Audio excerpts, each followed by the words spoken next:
So ito yung requirements for car registration renewal. Kailangan may original LTO copy or electronic transmitted appropriate insurance certificate na kayo. Then, pangalawa is may original copy kayo ng Certificate of Emission Compliance or CEC. So, itong CEC na ito, makukuha nyo ito sa mga emission center. So, dapat, ang unang steps na gagawin ninyo is pumunta muna kayo sa emission center para makakuha kayo ng CEC or Certificate of Emission Compliance. Then, dapat dala nyo na rin yung photocopy ng inyong CR or Certificate of Registration at saka yung OR or Official Receipt. So, may mga photocopy na dapat ito.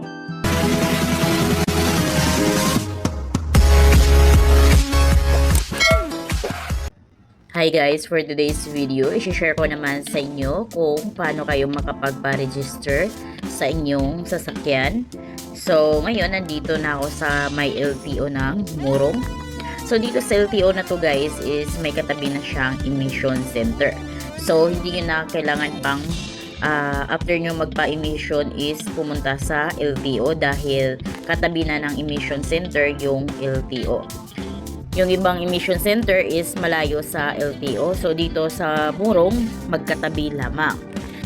So, unang steps guys, pag magpa-rehistro kayo ng sasakyan ninyo, is kailangan sa emission testing center kayo. Dahil dito, i-check nila yung sasakyan ninyo. Dito, sinusuri ang mga sasakyan para tiyakin na ang mga usok at pollutant na kanilang nilalabas ay nasa loob ng mga legal na limitasyon. So, naaayon ito sa Clean Air Act, Republic Act 8749. Tinitiyak din nila na tumutugma ito sa mga dokumento ng pagparehistro at sinusuri din ang physical na plaka at kinukumpara sa mga talaan ng estado. Pagsusuri din ng gas cap, tinitiyak na walang pagtagas ito para maiwasan ang paglabas ng mga sangkop ng gasolina. Dito gumagamit ang mga technician ng Digital Exhaust Measuring System at OBD desiccant scanner para makuha ang data mula sa sasakyan.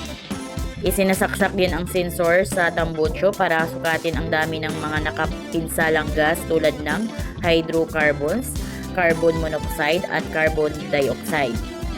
So, magkano nga ba yung nagastos namin sa emission? So, dito guys, sa emission, ang bayad namin is 450 pesos. Ayan, ito na yung emission certificate results ko. So, nakalagay dito is pass, kung kaya pwede na tayong mag-proceed sa LTO. Dito sa emission center guys, meron na din silang insurance, kung kaya bumili na rin ako. So, ang binayaran ko dito is yung insurance at saka yung 450 pesos na emission fee. Kung halimbawa naman sa emission center na pinuntahan ninyo is wala silang insurance, so doon na lang kayo mismo sa LTO bumili ng insurance. Pag magparehistro kayo, ang kailangan lamang na requirements is yung OR at saka CR. So kahit hindi original is pwede naman, kahit Xerox copy na.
Ngayon, nasa LTO na ako, ipapasa ko na yung aking emission results at saka yung ORCR. Then,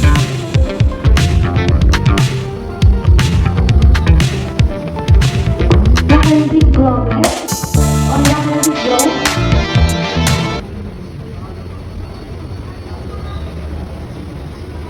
Raquel Beach Global or Raquel Beach Global. Hintayin na lang tayo na tawagin.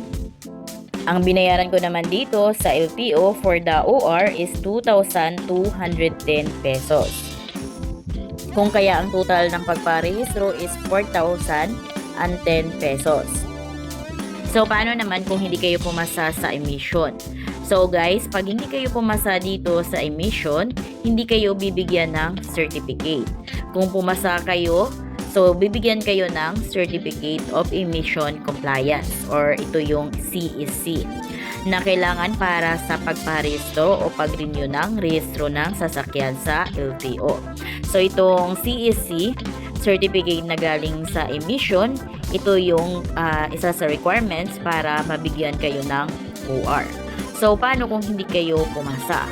Pag once na hindi kayo pumasa dito, so bibigay naman ng mga taga-emission center ang mga reasons or impormasyon tungkol sa mga posibleng problema at kailangan ayusin para makapasa sa susunod na pagsusuri.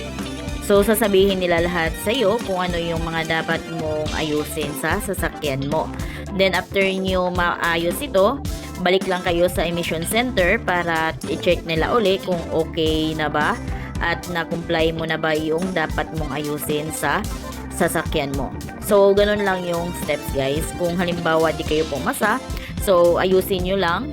Sasabihin naman nila lahat yung anong mali sa sasakyan ninyo para pag once na okay na yung sasakyan ninyo, naayos nyo na, so balik na kayo dyan sa emission center at bibigyan na nila kayo ng certificate.